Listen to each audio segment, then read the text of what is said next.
The a big piece of feedback that I got was the whole vibe of it. Right. And I thought, okay, so I'm not going to make it more normal.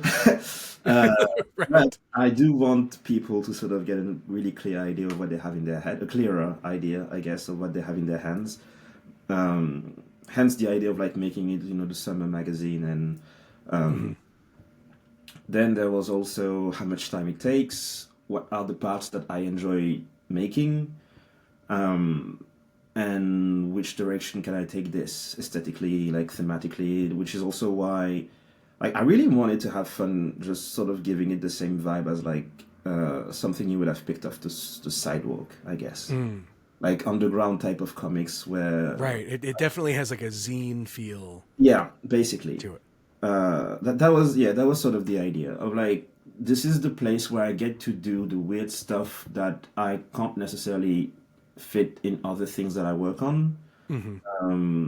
And I get to just have fun and make comics for the fun of making it. Uh, and I get to try out some aesthetic things. I decided to make this one a lot more monochromatic on the comic book pages, Yep. and keep the really like bright, full-on colors for the commercials and stuff like that. Hmm.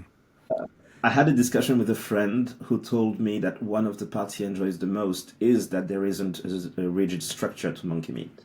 Right. There is no map of the island, for example. You don't really Sure. have an idea of what the place is like. And part of it is I really wanted to keep the flexibility of being able to do anything I want geographically. And I want to keep the sort of fabled vibe of it. Like, you don't really have an idea of the place. It's sort of a place in your imagination where you get to have stories happen and they're about something.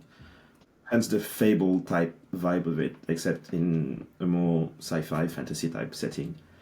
Okay. The idea basically was I want a place that's extremely flexible, where I can use any themes or aesthetics that I want to tackle whichever subjects I'm interested in, Hmm. and try aesthetic like experimentations on my pages.